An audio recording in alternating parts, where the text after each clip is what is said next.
I know we're only at the halfway point with some people who are going to join, but I would like very much to go ahead and start the meeting and say welcome to all of you who were able to get in already so far. I am very, very pleased to welcome you all to WAVE's first meeting of the new year. I will repeat later for people who join late that the meeting is being recorded. So I don't know about you, but I think villages really proved their value in 2021. You know, they stepped up their online experiences, social activities, and then they modified their services, you know, and they did all that so that people could stay connected. And, you know, my wish for 2022 for all of us is for a very positive year that brings us together to support each other. I think we'll need it and we can do it. So the agenda, Jonas? So as you can see, we do have a very full agenda, which is why I'm plunging right in. I don't want to shortchange any of these items that we're going to be covering. Slides from the presentation are going to be on our website, as will be the chat. So you can catch up afterward if you have missed something. I'm going to introduce speakers as their turn comes up, but I do want to introduce our valued tech support genius, Jonas Frumkin, right now, because he's the wizard behind the Zoom curtain to keep us running. And he'll be giving us instructions for signing into the breakout sessions. Jonas, can you just put yourself on and just wave, say hi? Oh. Nope, you can't. Okay. Yep, hello, I'm here. Well, I know you're there. Okay, we don't see you, but that's fine anyway. So again, Jonas is our Wizard of Oz. So again, please put any questions or comments in the chat and put any information about your own organization or other resources that you'd like to share. As I said, we will be copying the chat and posting it along with slides. So in the interest of time, I'm going to dispense with oral reports from the treasurer and the secretary. We will have that information. Some of it will be in the chat and some of it will be on our website. And you can always find the minutes of our meetings on the website as well. Next slide, please. So at the first meeting of the year, it's good to look back and look forward. We've had a very busy year, and I think 2022 is going to shape up to be even fuller. Next slide. So let's start by keeping in mind what WAVE was created for. First, to support villages and help them help each other. We did that a lot in 2021. We did many good things to talk about soon, and we're going to expand and deepen those efforts this year. But next, we're to work with other organizations in a shared effort to help older adults, you know, thrive in their communities, and also to strengthen villages within the Washington area specifically. We did less of that, and I would say possibly, you know, very little of that in 2021. So we need to give that more attention next year. Next slide. So how did we do in 2021? Well, we had some very interesting quarterly meetings, like today's meeting, which is the first of the year. The spring mini conference was organized in collaboration with the National Village to Village Network and with the Montgomery County Village Coordinator, Pazit Aviv, who we all appreciate. The overarching theme was to help established villages address growing pains, but also growth opportunities. This was the first time we'd focused exclusively on mature villages. We'd heard through many channels that their issues needed really dedicated attention, and I think that this was much appreciated. The 3 breakout sessions that you see there were based on a survey that we'd done in advance about, you know, priority issues to address. And since they were concurrent sessions, people had to pick just one, and I'll get back to that issue in just a moment. We had a good summer program too. We were pleased to have senior federal officials from the Administration on Community Living, and they shared resources that are available to villages not just from their own office, but from other federal agencies or organizations as well. Breakout sessions at that quarterly meeting didn't follow up on the plenary topics, but we reverted to what has been a very popular format for breakout sessions, which we call problem of the day, where these are facilitated discussions that where people just bring their problem of the day, and they share both their problems, but then others can share their solutions. And we will have many of those this year too. The fall program was wonderful. We had Kim Callanan, the president and CEO of Compassion and Choices, speaking on end-of-life issues and how to talk about, plan, and prepare for them. And this included helping people plan for possible dementia diagnoses, and also on closing the disparities of end-of-life care and planning that exist for communities of color. The breakout sessions in this meeting did follow up on this conversation, and they were organized by jurisdictions, Virginia, Maryland, and DC, because medical aid in dying is regulated at that level. And DC does have medical aid in dying, but the other two jurisdictions do not. And again, those slides are on our website. We were pleased that we had a total altogether for these programs of 267 people. And we're obviously there are duplicates there. We hope a lot of those people were repeaters, and we hope that you will be too across this year. Next slide. So what was new in 2021? Well, for starters, we created a new initiative that we called the WAVE Mutual Support and Mentoring Program. The mutual support part is executed through 1-hour Zoom sessions. Experienced facilitators frame the issue and help participants share their problems and solutions. There are no formal presentations, so nothing is captured for the website. And these programs are always free and open to anyone. And you'll see that we did repeat the 3 sessions from the April program, since those were concurrent sessions, and we added recruiting and training volunteers. And that was such a lively session that the participants, asked for a follow-up this year on other aspects of volunteer management and encouragement. So we'll be doing more of those this year. Next slide. So the individual mentoring program provides focused help on specific needs of specific villages, both operating villages and startups. We have mentors who are experiencing a wide range of issues, as you can see from just some of these examples. Individual mentoring is only available for WAVE members, but villages that are just starting up don't pay WAVE dues in their first year, so they can ask for mentoring at no charge during their first year. Mentoring is provided by WAVE members, but through a collaborative agreement with V2VN, I hate that acronym, the Village to Village Network, which has a mentor program of its own. They will be referring to us requests that they get from villages that are in our region. And conversely, we can refer villages in our region back to them if we don't have bench strength in whatever that particular mentoring need is.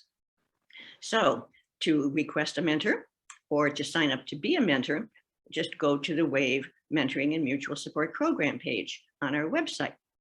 Please check your membership, since both mentors and mentees, I guess we call them, need to be WAVE members. Next slide, please. So what else was new in 2021? Well, our WAVE Founders Award. We are very proud to honor our founders, Virginia Hodgkinson of Virginia, Miriam Kelty, who was in Maryland, and Andy Mollison, who was in Virginia, through a new award program. As many of you know, we lost our dear Miriam Kelty just last year, and Andy Mollison had passed away years before. I was hoping Virginia Hodgkinson would be on with us, and I'm not able to see whether she's here now, but she is still in Virginia and gave us some very good input on this award. And most important, she gave us a generous gift to support the initial awards. So we all thank Virginia Hodgkinson's not only for founding WAVE, but for helping us establish this award. Villages can nominate themselves, and a village may also be nominated by a person not associated with that village. The village program, social, educational, cultural, health, etc., or service may be a long-term permanent activity, or it could be a one-time or time-limited activity. Nominations for collaborative efforts are welcome, but they should be submitted by or on behalf of the lead village. All the villages that contributed can, of course, be acknowledged. So nominations are due February 15th. Winners are going to be announced at our next quarterly meeting on April 18th. Now, in addition to the $1,000, winners will also benefit from diverse media promotions, and WAVE is going to invite them to present programs throughout 2022 on how they conceived, planned, and implemented their project and share other lessons learned. We're also considering listing all nominated programs on our website through thumbnail sketches so that people can learn more about those too, because I'm sure that all nominations are going to be very interesting, and we hope to get many. So please go to our website and look under announcements, and right at the top, you'll find information about how you can apply for this award. It's a very simple application form, really not lengthy. You don't have to list all sorts of credentials or references or anything like that. So, so please take a good look at what you've done over the past year and nominate yourselves. I'm sure that that you have many good things that we'd like to know about. Next slide, please. So what's coming up in 2022? Well, first of all, we don't think, in fact, we know that our current website does not do justice to WAVE, to individual villages, or to the village movement. So we want to give people good information, not only about us, but to be a source of information about other relevant organizations. We hope to be able to link out to websites of member and non-member WAVE area villages, to local government partners, and other organizations that we identify. We hope to take over the wonderful combined calendar of events that are open to anyone, which Doug Gaddis of Silver Spring and some other villages initiated, and Doug continues to maintain. Having this one place where people can go to look at events that they are eligible to go to is very helpful to all. But we haven't concluded the new contract yet. And the new website is probably going to be rolled out in phases, but we'll certainly give you a heads up as it's developed. Next slide, please. So what else is coming up? Well, the board has started to look forward to this year's priorities. These are some of the broad issues we'd like to tackle. The details will only be firmed up as our planning gets underway.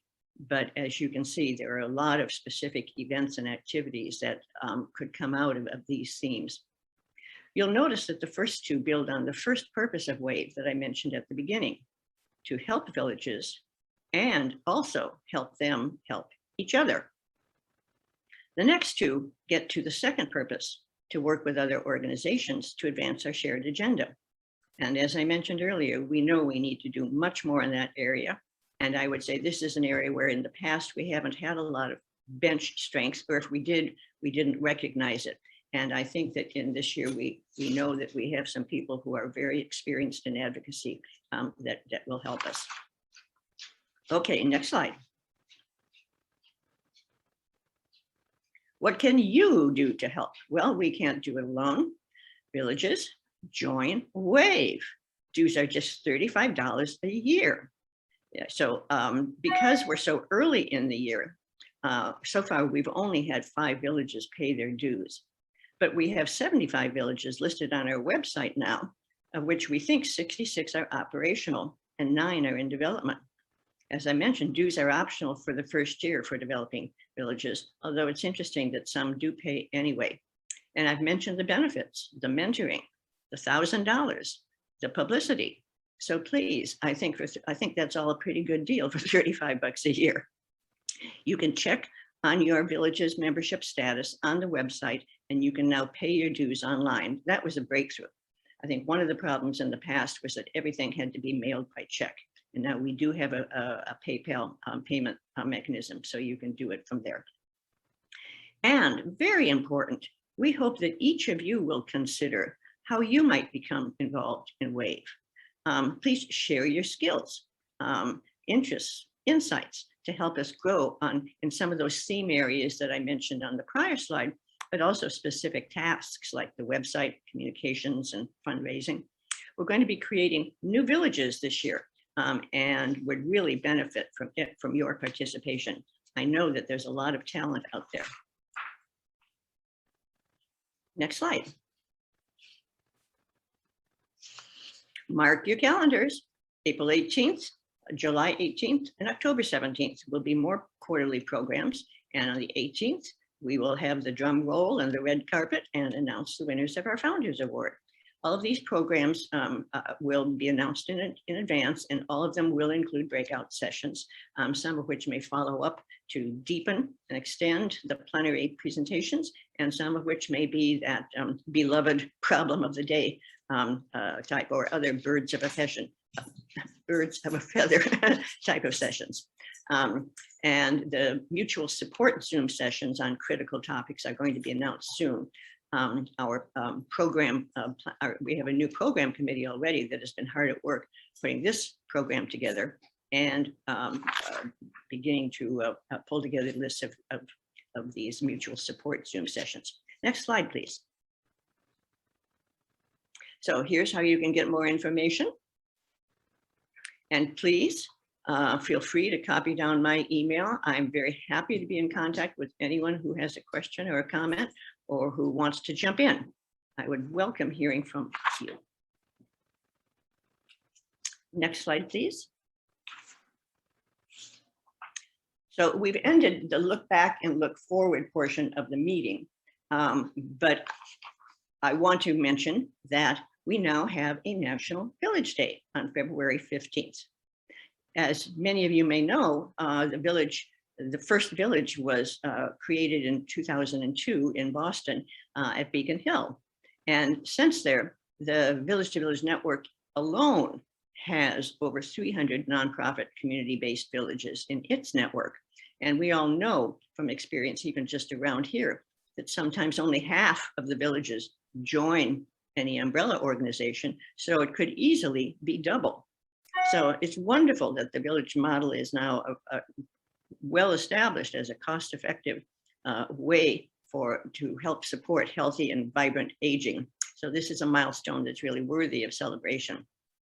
The Village to Village Network is going to host a Zoom webinar, and that's going to feature the Beacon Hill story and how it all began and many other things. Jonas, would you give Barbara Sullivan privileges, because she's going to tell us, she's the executive director of the Village to Village Network, and she's going to tell us just briefly a little bit about the celebration that V2V has planned. Barbara, are you there? I'm here. Thanks, Mary Jo. Good morning, everybody. Happy New Year, even though it's like January 24th. We are very excited. Believe it or not, it's coming up fast. So if you have not registered, I know there's limited space, but the good news is we are recording it and the recording will be available probably by 4 o'clock in the afternoon. So if you want to have those on the West Coast, we'll be able to celebrate it and show it to their entire membership. So we have limited space, but we have some great cameo appearances. So if you have folks on your secondary list, your primary and secondary, sign up. We're not, we have about 500 slots that we still can fill. So, jump on there, be a part of it. Some great cameo appearances. The Administration on Community Living will be doing a proclamation.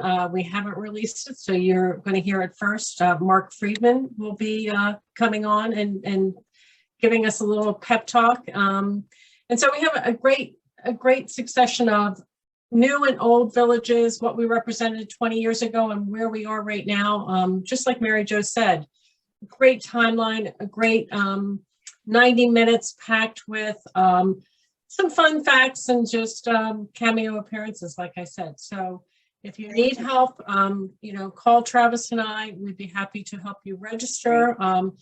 Again, it's going to be streamed. The proclamation of National Village Day is going to be done by Congressman Stephen Lynch, and it will actually be on February 2nd, I believe. We haven't gotten confirmation from the Congressman's office. It's either the 2nd or 3rd, because Congress is only in 7 days next month, believe it or not. Thank you. So our legislation at work. Thank you. Thank you. They have a lot. Thank you very much. So Thank you. they're actually not in session on the 15th, so they're going to do Thank it on you. the 2nd or 3rd. Thank you, Barbara. Thank you, No Barbara. problem. I hope we'll be there. The next slide, please.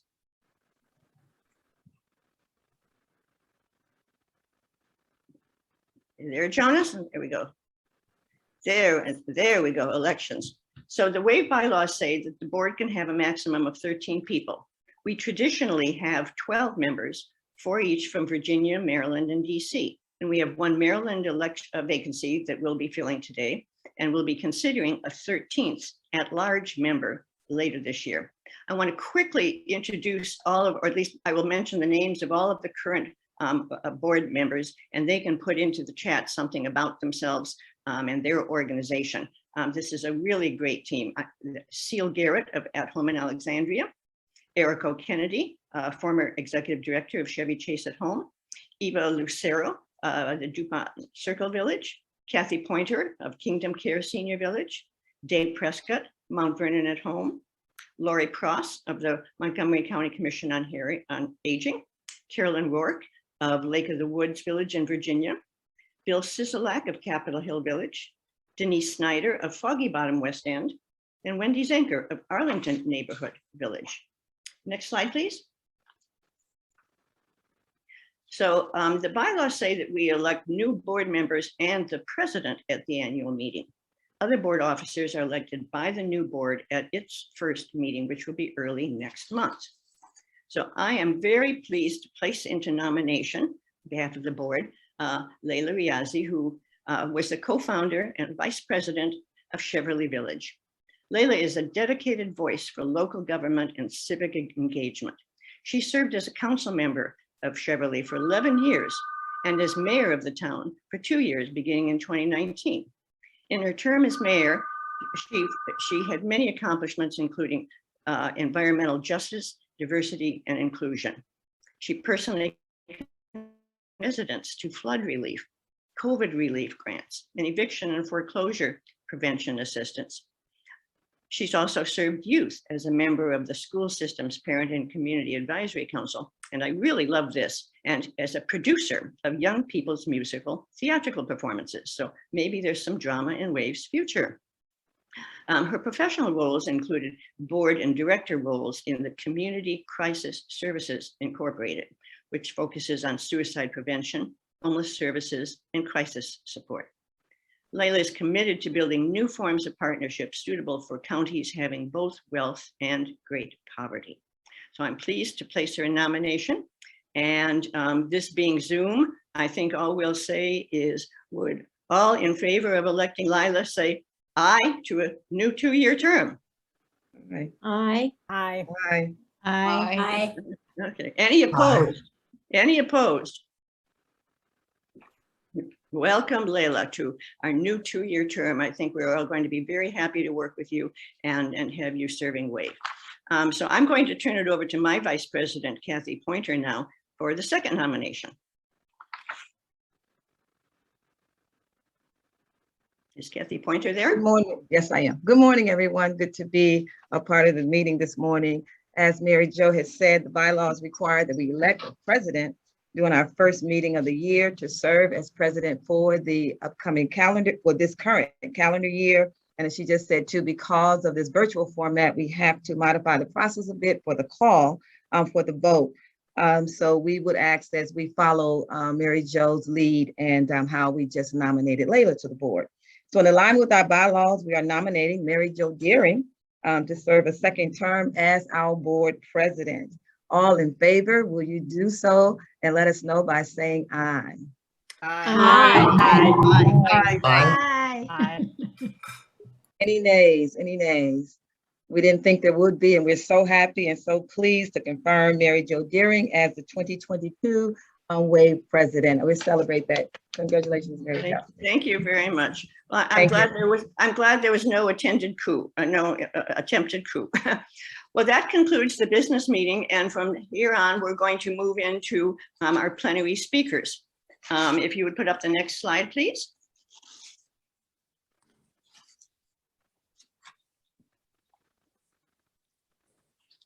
Many of you participated in the survey conducted by Lynn Addington.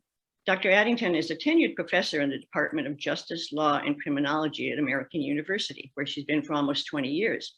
The WAVE board really appreciated her work with us to create a survey that we believe will be useful to all of us. Lynn? Great, thanks so much, Mary Jo. I'm just going to, I believe I've got privileges to share my screen. So get that started here, because I know that you've got a full agenda. So let's see if I can get started. Okay, awesome. I hope everyone can see my screen. So first, I want to just thank the time for allowing me to present today. I know you've got a full schedule, and I also want to thank, as Mary Jo said, all the villages who participated in the survey. I know you had a lot going on last year, so I appreciate your time and insights. And I also thank Mary Jo, the board, and Erica Kennedy, who were very helpful in developing this survey and the logistics. So I appreciate their time and support. And again, I know you have a full agenda, so I'm going to just present some select findings. Those of you who took the survey know we covered a lot of different topics. So I'm just going to cover some that relate directly to COVID, but I will be issuing a report that has all the findings in it. WAVE will get the report. Those of you who participated in the survey will get a direct copy of the report. And anyone else who's interested, I'm happy to email a report or follow up with questions and that sort of thing. I'll be putting my information in the chat as well as at the end of this presentation. So what I want to focus on today is two topics. One is, well, actually the theme of which are the village responses to the pandemic and the public health restrictions. And I'm focusing on two areas. One is the pandemic support. And I'm doing this because in my conversations with many of you, the issue came up of like, well, how do we demonstrate value added? We know that our villages do a lot for our members, for the community, for our neighbors. And we sometimes have a hard time tangibly demonstrating that. And I thought during this time of crisis that the villages really stepped up and to basically kind of codify or demonstrate the support for their members and also for the larger community. So that's going to be part of what I present. And then the other kind of theme is opportunities for future planning. And I thought this fits in nicely with the rest of the discussion that you will be having today about strategic planning. And so even during times of adversity, sometimes opportunities arise. And I appreciate the villages who I spoke with who said, hey, we also had really great opportunities that came out of these challenging times, including collaboration with other villages and community partners, as well as kind of rethinking our online options and different modalities for how we provide activities and services for our members. So I'll be talking about that as well. And before I get into those, what I want to do is just kind of give you a little bit of background as to who participated in the survey and a little bit of that information. Basically what I used was a list of the kind of that 74 villages list that Mary Jo mentioned, that some are involved in WAVE, some are not, some are current WAVE members, some are in development. So I basically got about 36 villages who responded to the survey. And so that was about out of the 74. So again, we can adjust that a little bit because some were in development, but it's about a 50%, 49-50% response rate. So given everything that was going on, I appreciate those who responded.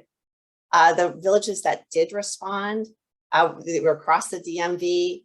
Maryland had the largest, but everyone was fairly proportionate. That is, Maryland has many more villages than Virginia and DC. So even though the percentages Maryland looks like they're a little larger, they are proportionate with the villages that are that were in the list that I had of the villages around the DMV area. As far as membership size, you can see that as far as respondents, the kind of the 50 to 100 membership size was one of the largest responding. We have about a quarter representing villages of those size. The other size are villages that some of them said we kind of serve everyone in our community, or they serve a certain number of households. So they had other ways that they measured their membership size. So that's why there's that other notation there. And this is the last point I really want to emphasize, because I think this is really important, which is the number that are either all volunteer run or part-time staff only. And I'll say part-time staff almost in quotes, because talking to a number of those who are part-time staff, I know some of them work way more than part-time. So I think this highlights the work that's being done. Even more impressive that we have, a lot of the respondents are all volunteer run villages.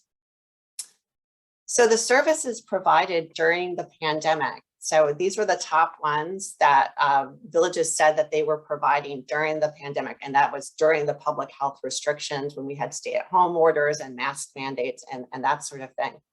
And as you can see, the top ones, check-in calls, shopping and errands, and transportation. And they also were ones where I have got a note there with a star, that were the ones that villages said they had the greatest change in member requests for service. And that is that, especially with check-in calls and shopping errands, there was an increase. The villages said members were asking for these services more.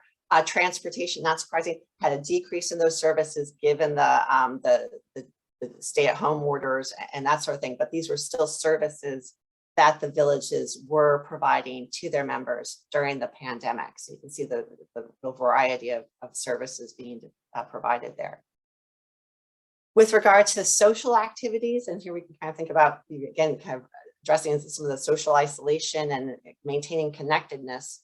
What villages really were doing, were taking a lot of the a lot of the social activities that they were engaged in before the pandemic, and a lot of times pivoting these to being online.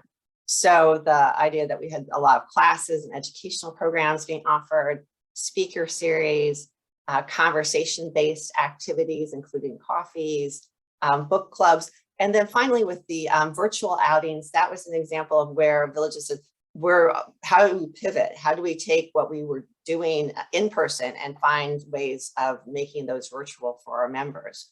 So what I found is not only were villages offering these types of online social events, many villages were saying they were offering more of them. So they might have had classes or speaker series before the pandemic, but they've offered them online, and we're offering more of those opportunities during the pandemic.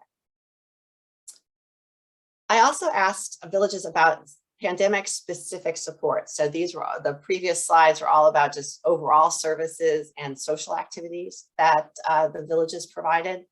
And then I also said, well, what were pandemic specific support that you provided to your members and also to community members, and who were not necessarily members of your village? And so respondents to the survey, 86% of them said that they offered some kind of pandemic specific support to their members. And these can be kind of broken down into providing information. So information about the pandemic and public health restrictions, also information about vaccines. We can also think about these in terms of safety. So not only were they giving information about vaccines, but helping their members make appointments and get to vaccine appointments, as well as providing PPE. We all can remember a couple of years ago when it was so hard to find masks and gloves and hand sanitizer. So the village is providing these kinds of resources to their members to stay safe. And then we can also think of these in terms of addressing isolation. So regular phone check-ins, and these were above and beyond the check-ins. I have specified that these are beyond just the check-ins normally provided, but were provided specifically for the pandemic. And also training on technology to address social isolation. So a lot of us became very facile with Zoom or FaceTime to meet up with friends, family members, and that sort of thing. And so villages were providing that kind of training and support. And this support wasn't limited to members. The villages also provided support to older adults in their community. And so 3/4, 75% provided these kinds of resources to their communities. And so these included information about public health restrictions and the pandemic, vaccine information, and also help making those appointments. A number of villages provided low cost or free memberships during this time. So that also allowed all those services and social activities I talked about before to be extended to community members, and also providing PPE to community members. And then also the villages during the pandemic not only responded to the pandemic, but also identified opportunities for collaboration. And so during this time, many villages that were responding to the survey said they were reaching out and connecting with local villages. That means, in their county or in the district, if for those in Washington, D.C., and also within the DMV. So not just in their county, but looking to villages in the area. And what was interesting is a lot of these collaborations were new. So the local collaborations, about 50% who said that they were collaborating with other villages near them. 50% of these were new collaborations. And regionally in the DMV, about 3/4 were new collaborations. So these were real opportunities to connect with other villages. Other older adult community organizations were being reached out to. About half of these were new collaborations. And also with general community organizations, about half of these were new collaborations. So real opportunities to connect with those in our community. And also the pandemic and the responses identified opportunities for online activities that maybe villages hadn't thought about before. And because people were, again, becoming a little bit more facile with the technology, and a number of reasons for villages considering online options, not that they would do all of their activities online, but we're interested in maintaining some of these, is the accessibility, especially for members who might have a harder time getting out to a particular activity. Inclement weather, we all are seeing that these past few weeks, how it's kind of nice to stay inside when it's kind of a little cold and snowy outside. Sharing events, again, that gets back to the collaboration idea. And then member interest. So members were interested in having some options with regard to online activities. So again, something for future thinking and planning. So just to summarize, and again, I know I'm going through this fairly quickly, but I just I wanted to provide some information about these initial findings I had, which is during the pandemic, we can kind of think about how villages really kind of rose to meet this challenge. And they've provided needed services. And a lot of these are promoting safety during the pandemic with check-ins and shopping, continuing to provide transportation for their members. Providing, kind of combating that social isolation that many were concerned about with the stay-at-home orders via social outlets, really important opportunities that were provided here. Villages also provided community resources. So it wasn't just an insular, only providing for our own, but really extending support to older adults in the community to stay safe and informed. And also the opportunities that were created, as I mentioned, the opportunities to collaborate with other villages and community groups, as well as thinking about future online events that we were now we had ability to do that, and kind of showing the range of events that to provide for members. And so what I'm going to do is turn here. I don't know if we've got much because I know we're kind of a lot going on here. But I will have their questions, or also I'm providing my information here. I'll put it in the chat as well. As I mentioned, I'm going to be having a report that has all this information provided. The slides will be part of the WAVE website, and they'll be available there. I'm happy to answer questions via email if people have questions or follow-up. And also my colleagues at AU, at the School of Public Affairs, have kindly offered, they're working right now on providing 2 infographics about the support that WAVE Villages provided during the pandemic. So there'll be one that demonstrates the kind of the pandemic specific supports of the villages to their members, and one to community members. And I'll be making those available to any village and also to Wave to use on your social media. If you want to use them with Facebook or other social media outlets, I will be providing those to you as well so that you can share the information. I know a lot of times we want to demonstrate what villages are doing, what they have done. And I think that's a powerful story about what the villages were doing during the pandemic.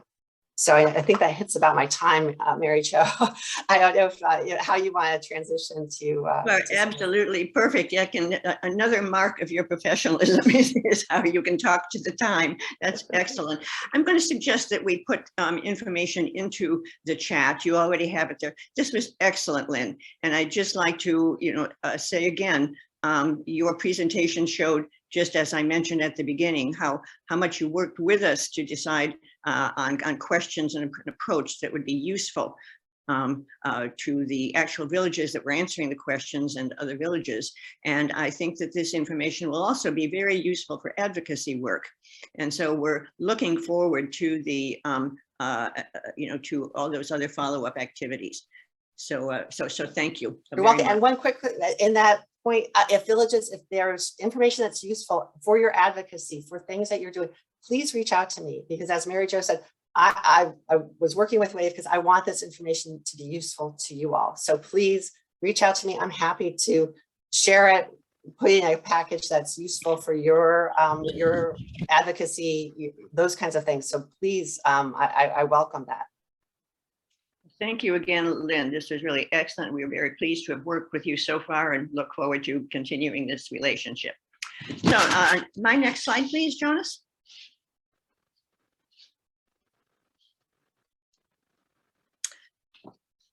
The one after, there we go. And so our final plenary speaker and our main plenary speaker will be Michael Feinstein, who is a consultant partner at Capacity Partners, which provides consulting for leaders of nonprofit organizations. He has been leading a very important initiative with Visita Vive for Montgomery County villages. And we're really looking forward to his presentation and know that we'll have a lot of good takeaways from Michael. So Michael, are you there? Take it away. I am here. Thank you so much, Mary Jo. And I just want to say, not only was Lynn's presentation terrific, but what villages have been doing through the pandemic was incredibly impressive. I will share my screen. You should be able to see my screen now. I'm so excited to be speaking with you all today, and look forward to talking to you a little bit about strategic planning, giving you a little bit of an overview, as well as hoping to demystify it a bit. So the goals for today are to talk about why you should think about strategic planning, what strategic planning is and is not, what conditions you should consider in doing strategic planning, and providing you with a framework and some tools for strategic planning. So let's start with why strategic planning, right? I think if you don't know where you are going, it doesn't matter which way to go. Really expresses the reason for strategic planning. If you wanted to take your village somewhere where it hasn't been, you need a roadmap or a GPS to get there, and strategic planning is that. So what strategic planning will help you do is create the future you want for your village, make better decisions about how you will secure and allocate resources to achieve your priorities, rally your stakeholders to support your village, and fulfill your board responsibilities to ensure effective planning and monitor and strengthen your village's programs. So strategic thinking is really what informs strategic planning. Strategic thinking is the foundation of strategic decision-making. It incorporates mission, vision, values, and strategy.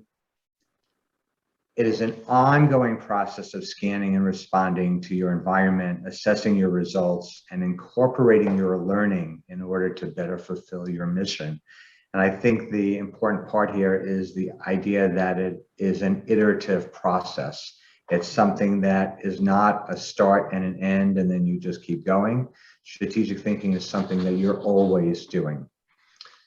So I'd like to talk a little bit about what strategic planning is, right? So strategic planning is both strategy and planning. They're not the same thing. Strategy is about choice about what you offer and how you will succeed. It's about choice about addressing alternatives and uncertainty. And it's about choice about what you won't do. It provides a sound basis for making decisions that will keep you focused in the right direction and provides a clear sense of direction to all important stakeholders. And your stakeholders are anybody who cares about your village and what it does. So these choices include who you serve, how you want to serve them, where you want to serve them, and how you will fund your programs and services. It's about making the best possible choices in an uncertain future and using strategic thinking to constantly think about what the alternative futures might be. We don't know what will happen tomorrow. So strategy helps you decide what to pay attention to and track your process and provides a framework for decision making. So let's talk a little bit about planning, because planning is about executing your strategy, right? A vision without action is merely a dream. Action without vision just passes time, and vision with action can change the world. Or more simply, a goal without a plan is just a wish, right? So planning increases the chances that you will achieve your strategic goals. It involves committing resources to your strategy, both financial and human resources. It enables you to identify specific and measurable objectives and the action steps you will take to achieve them. And it incorporates accountability. It helps you determine and track who will do what by when and assess whether you are achieving your goal or moving closer to it. So let's just talk a little bit about what strategic planning is and is not. Now I'm going to do it in the reverse.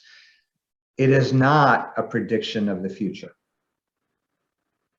It is a process to help you accomplish your village's goals in an uncertain future. It is not worthwhile unless there is first a strategic vision. It is a process to help you decide on your vision for the future of your village. It is not a substitute for ongoing judgment of leadership. It is a way to help you set priorities and make clear decisions. Strategic planning is a process of gaining the commitment of your stakeholders to the priorities that are essential to your village's mission, and it is a way of being responsive to the environment in which you operate. If you do this well, it will help build stronger relationships between board members, stakeholders, and staff if you have staff. Your strategic plan defines what your organization should do in a period of time. And it also assumes that the environment is constantly changing. So let's talk a minute about when the right time to plan is. So first off, it's important that you have the time and resources available. It takes a lot of board time to do strategic planning. If you have staff, it takes a lot of staff time. If you are going to use any outside support, it also takes financial resources. So you have to be committed to the time and resources to do strategic planning. I would suggest that the organization, your village, needs to be relatively stable. If you have a lot of board turnover, or you have staff and your staff member has just given notice, that's not the best time to begin strategic planning. And the board needs to be completely committed to planning and investing the time and energy into the process. And if you decide you're going to move forward and it's a good time to start strategic planning, then you need to decide whether it's something you're going to do on your own, have somebody facilitate a board meeting or a board retreat, or whether you're going to use a consultant to help you. So there are many models for thinking about how to do strategic planning, and I'm going to share a Capacity Partners framework to provide you with an overview. It's a very high-level outline or a roadmap for approaching strategic planning, and I will share some other resources with you when you receive this presentation after we're done. So first, we start. Just like a house, a strategic plan is built on a foundation. And that foundation is your village's identity. And it's phase one of the process, right? It is about understanding your purpose or mission, defining an aspirational goal or vision, and understanding what your core values are that influence everything you do. Your vision paints a clear picture of what you want your world or your community to look like if you accomplish your vision. Your foundation also incorporates who are your customers, who do you serve, what programs you will offer, what is your unique value that makes you different and successful, and how you will fund your village. A solid foundation is essential for your village, especially in an environment that is dynamic, uncertain, and volatile, as it is today. So speaking of funding, I think it's important that we talk about the fact that the foundation also includes a business model. And I know that for many of us, when we think about nonprofits, we don't like to think of it, our nonprofit or our village, as a business, but it is a business. And it is a business that serves the public good, and that's why you have a tax-exempt status. So when we think about our business model, the first part we have to think about is how you will be financially sustainable. There's an old adage that says, no profit, no mission. Can you sustain your village as an all-volunteer organization with no funding to support programs? Can you rely on volunteers to donate their time, or will you need staff to help you do that? So when we think about what the financial sustainability looks like, we need to think in terms of revenue streams, how you will fund your village. So those are strategic choices, right? Will you look for contributions, whether they be individual donations, local business sponsorships? Some villages even receive grants. Will you have membership dues? That can be either required or voluntary, it can be on a sliding scale based on ability to pay. Will you charge for programs to help offset costs? Those are all different revenue streams to make choices about. And it's important to think about what your business model is now and how it needs to change.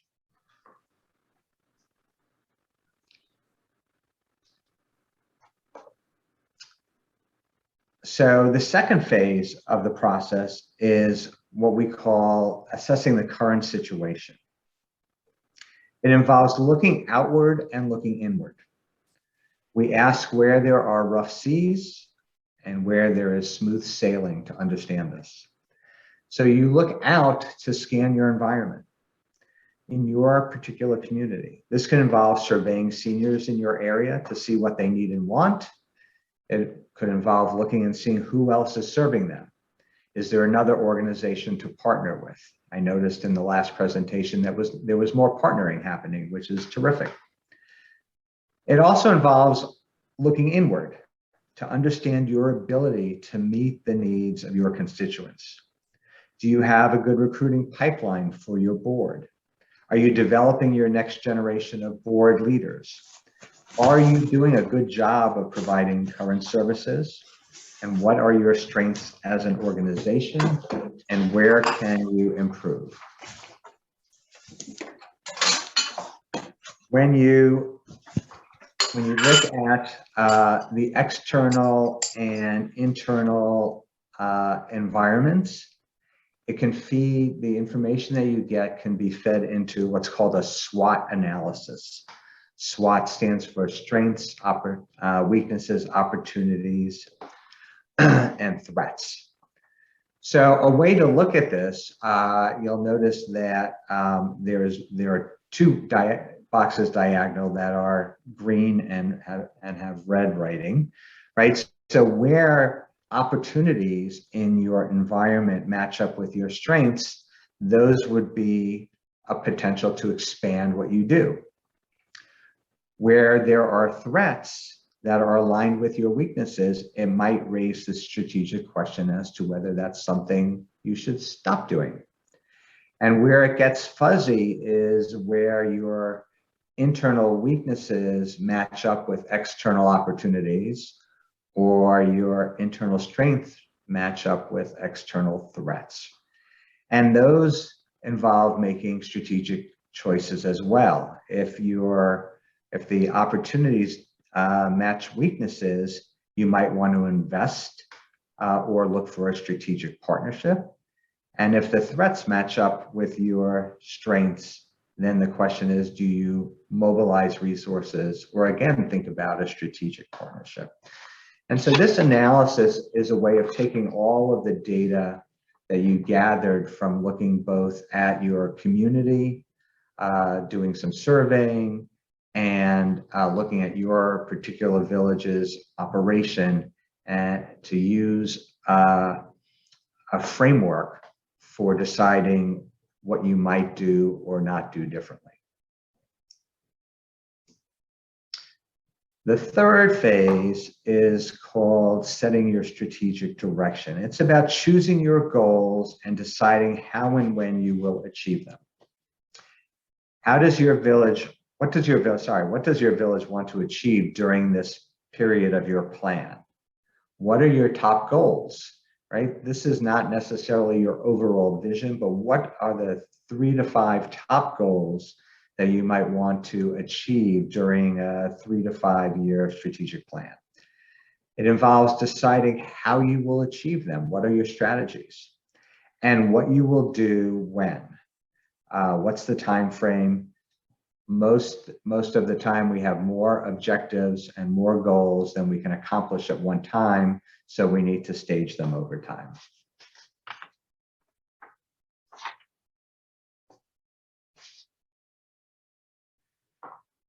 Implementation is where the rubber meets the road and strategy is turned into an operating plan. So when we start with planning, we often think about it first in terms of the first year of your strategic plan period, where you want to set your annual objectives and think about what you're going to measure to know whether you're moving closer to your goal, what tactics and activities you need to undertake, and who is going to do them, and how you will define success. So I want to share with you just a concept of what an operating plan could look like, and there's no magic to this, and there may be a different framework that works for you. But the idea here is to take one of your strategic goals. Let's just say that you have a goal to increase social connections for all residents in your village, and that was your strategic planning goal number 1. So you might have an objective to offer intergenerational social programs. Then the question is, what activities would you do in pursuing that objective? Could involve surveying residents about types of programs. Could involve holding a certain number of programs during the year. could involve getting feedback on those programs. And what would be the key results for each of those activities? So in administering a survey, you might want a certain response rate. In offering programs, you might want certain attendance goals for each event, or some measure of satisfaction from those who participate. If you charge for the event, a key result might be to break even on the event. Maybe there's a committee that is responsible for each of these activities, and they have a due date that you want to track quarterly or monthly to know whether they're moving forward on this plan. And the budget for this goal might be the projected revenue and expenses for expanding social connections in your village. And then you might have other objectives under this goal. And so this is just a framework for thinking about your operating plan, so that once you've made your strategic decisions, you have a way to track how you're doing against your goals. Finally, I'd like to talk a little bit about dynamic planning. So one of the questions that has come up a lot is during this period of COVID is, can we actually plan? And when we think about strategic planning, strategy involves establishing and articulating your purpose and long-term vision and enduring values. It's the long view. Planning is usually a shorter time frame. As I said before, it could be 3 to 5 years. Well, even if we have a plan, we know that COVID has wreaked havoc with our plans. So that's where dynamic planning comes in. This is a concept that Capacity Partners developed at the beginning of the pandemic as a way to think about how to move forward in a time of constant change and uncertainty. So dynamic planning is really about strategic agility. It's about our ability to pivot with regard to our plans while being true to our overall strategy. And what you can see in this model is that it too is an iterative process of looking at what's happening in your environment, assessing how it's affecting your village operationally, adjusting your plans. That could be weekly, daily, monthly. If you recall, at the beginning of the pandemic, information that we were receiving changed. It seemed hourly as to what the restrictions were going to be and how it was affecting our life. And so being able to adjust quickly is what this model is about. And it actually would work with any crisis. So if we figure out how to live with COVID going forward, and there is a recession or some other crisis that affects your operation, that change can be considered in this same model. It's basically about how to respond in a temporary time period to a very large change. One of the things that may happen during a crisis is your mission may actually change a little bit depending on what the needs are in the community. And this is a way of just tracking. Am I doing my mission? Is it important that I change my mission or my vision? Can it all remain the same, or in the short term, what might change as a result? And the most important piece here is staying focused on what your top priorities are during this period and thinking about how this crisis is affecting the people in your organization, board members, volunteers, staff. How is it affecting your programs? What needs to change? Is it affecting your finances? Do you need to make up for lost revenue? How is it affecting your fundraising in terms of work with your sponsors or donors, and how are they being affected? And how does your communications need to change during a crisis? Often our communication cadence needs to increase and how often we speak to each other as board members with our volunteers and staff and community. And how do you do things if it affects the number of volunteers that you have? So I think this dynamic planning model is really a great additive to the strategic planning process, so that when change happens suddenly and abruptly, you have a way to address it. And with that, I am happy to take some questions that you might have before there are breakout rooms. And Erica will have this little slide deck to share with you. I will stop sharing my screen.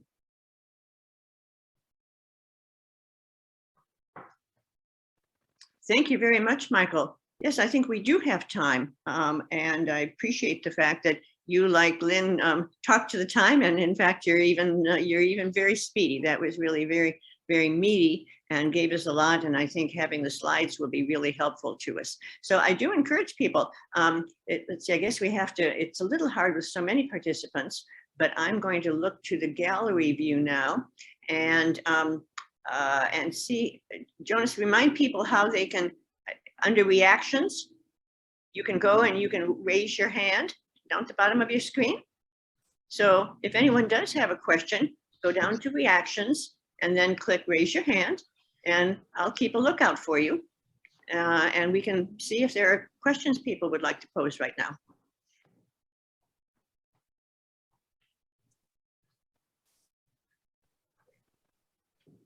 Get one. Lorna Grenadier. Lorna, there you go. Yes, thank you very much. That was a trip down memory lane for me when it brought back memories of when Foggy Bottom West End was organizing. And we did one of the SWOT analyses, which was extremely helpful before we launched. I'm curious whether it helps for a village to go back and look at the kinds of things that we have used over time, because we did, I was on the board and we used to have annual retreats where we were able as a board to identify issues. So is it helpful to keep a history of where you started and progressing? So I think it's always helpful to know where you came from when assessing where you are and thinking about where you're going. I will also say that having an annual board retreat is a terrific way of checking in on, if you have a strategic plan, how you're doing, and if you don't have a strategic plan, it's trying to think about what that looks like going forward. I think board retreats are a great way to set priorities for the upcoming year and really make sure that everybody in your village is on the same page. Thank you. Anyone else? Looking? Mary Jo, it's Carolyn Rourke. I have one. Yes. So Michael, thank you so much for such an excellent presentation. I appreciate it so much. I had wanted to go back to the factors that you said were important to consider when you're looking at whether you should be going into strategic planning, and that included time and resources required and whether the organization was stable. My question is about who would be doing the planning, whether you would do it on your own or get a facilitator or a consultant.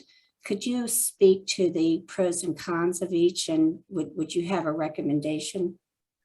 So, so first off, I think that when you're starting strategic planning with your board, I think it helps to have an impartial facilitator to at least start that conversation, because it brings in someone who is only committed to the process, not to any particular one outcome. And I think that is a really great way for a board to get started. Whether you then use a consultant to help you through the process is really a matter of resources in order to be able to afford a consultant. And it is something that you can do on your own. And I think the question then ultimately becomes, do you have enough time and enough people who are committed to keep the process moving forward? And there are different ways of using consultants, whether they're helping move the process, whether they're actually doing the work. And there are lots of ways of maintaining that relationship.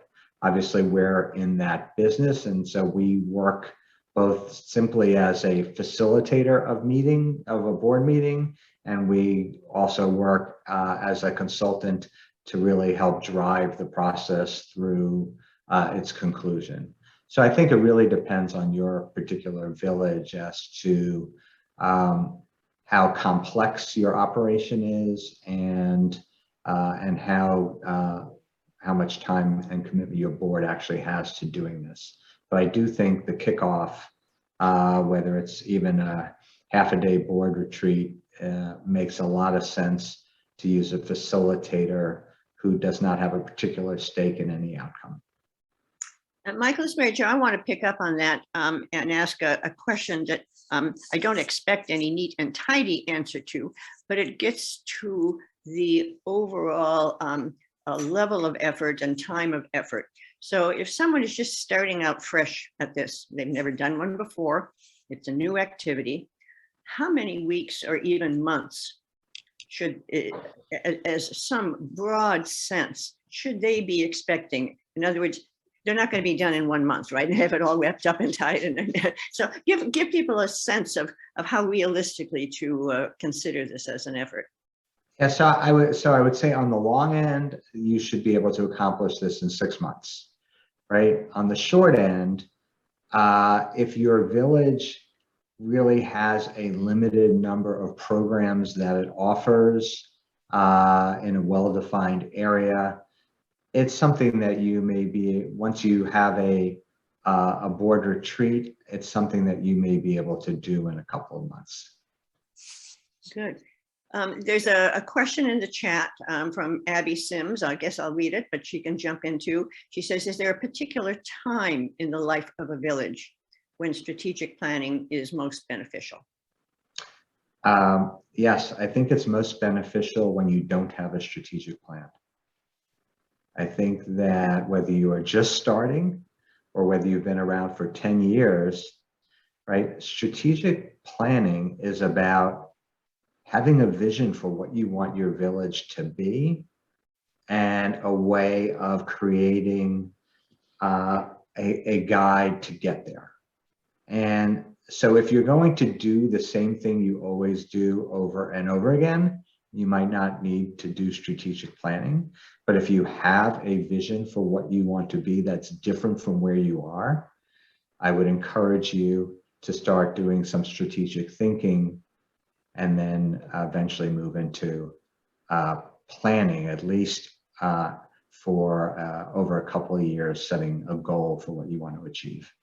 Excellent. Before I go on to the next question, I just feel like I want to make a comment. It reminds me of one of my favorite Chinese parables. You know, when is the best time to plant a tree? 20 years ago. When is the next best time? Today. So if you haven't already done it, jump in. Okay, so we have 3 more people. Abby, do you want to jump in? Because that was your question. Yes, I just wanted to follow up. Is there an optimal amount of people to be involved in that process on a strategic planning committee? Well, I would say that it really is similar to any committee, right? In the sense that you don't want it to be too big and you don't want it to be too small. So I would venture to say, depending on how big your board is and whether you want to include non-board members on your strategic planning committees, having somewhere around 7 or so members is not a bad number to have an effective committee. It can be a little bit bigger. It can be a little bit smaller. Doing a committee with 12 or 15 people gets a little unruly to move forward, and having 3 people creates a little too much work for everyone to get through the process. Frank Finnemore, you were next, I think. If you don't. Great, thanks. I just want to say we did a strategic planning process coincidentally with Margot Reed from Capacity Partners. So that's ironic that you're here today from Capacity, but we got a little pushback about whether or not we should do it in the midst of a pandemic. And I just want to, tell my colleagues that we bit the bullet and we did it. And it has really helped us define where we're going. And it saved us so much time in various board meetings and in committee meetings because we know where we're going. And each year we, tweak it a little bit, but it's just been so helpful. So despite that pushback, I'd say in the end, it's worth the energy to put forward.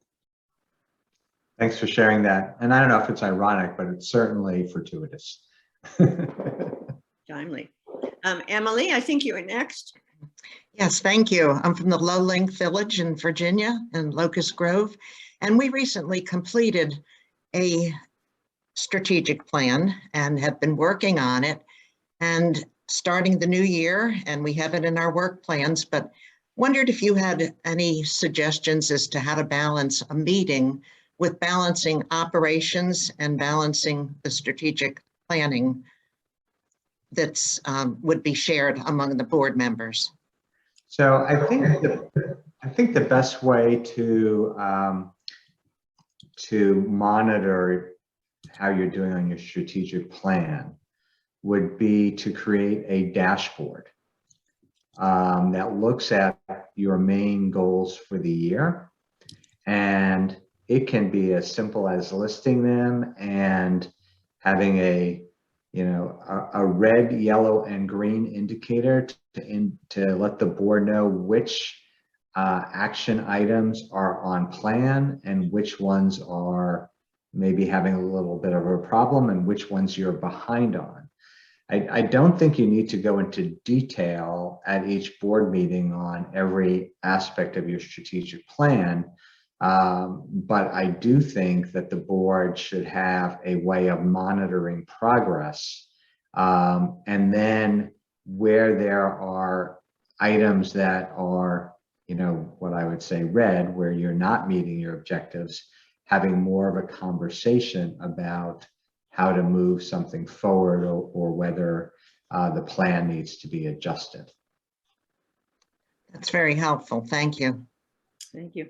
I don't want to put Leila Riazi on the spot, but Leila, I know that you had background in strategic planning and you've been deeply involved in villages. I'm just going to invite you to offer any thoughts. Well, first, I really appreciate this presentation. It adds a lot of clarity when you're trying to parse just where do we begin and how do we do it. I know one of the things that we would find important for our village is to be able to step outside our board. We have a team structure, so to think about who really should be part of your strategic planning team. And that means to be willing to step outside and maybe look at some of your volunteers, some of your members, some of your leaders outside that, the 5 board members, 9 board members that you have. And that means you're going to get far more diversity of thought and perspective, which will really contribute to a strong outcome. Thank you. Thank you. Do we have any other questions or comments? Mary Jo, I think there's a couple more questions in the chat. Oh, okay, well, let me go back. I should be back there monitoring it.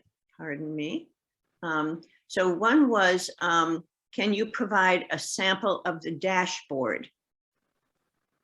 Yeah, that's easy. I'll get something. Excellent. Okay, thank you. And another question that Lorna added, a new thought was, would you recommend focus groups as a way to inform a strategic plan? So I would say that is possible. we use focus groups a lot. It requires some skill in thinking about what the question is and how you manage a focus group. Aside from focus groups, you could do individual interviews with certain key stakeholders, and you can also do a survey. So I think collecting data in those three modalities all help inform understanding what your environment is. It's just important that when you're doing a focus group, that you have somebody that's impartial that's leading that focus group, so that there are no agendas that are kind of happening one way or the other. Thank you. And I see we had a question from Jean Pokran. Please address the steps that precede an all-out strategic planning effort. What do you mean by strategic thinking? So we often would start with looking at what the current situation is, right? Starting with an environmental scan, understanding what programs you're offering, who are you serving, what the situation looks like now. And the strategic thinking part is thinking about, well, do we have a mission statement? If we do, is it still relevant? Do we have a vision? Is that still relevant? What values do we have, right? And when one has a mission and a vision and a set of values, and understands what you're doing currently, it puts you in a better position to start making choices about whether what you're doing actually aligns with your mission and vision. I think a big piece of strategic thinking is deciding what to continue, what to stop, and what to change about what you're doing. Excellent. I don't see any more questions in the chat, and I don't right now see any more hands. Ollie income free, as we used to say as kids. Anything else? Here's a question from Gail Cohn. Could we think about the reverse of planning, namely looking back and evaluating how villages have been able or not to achieve their missions and visions?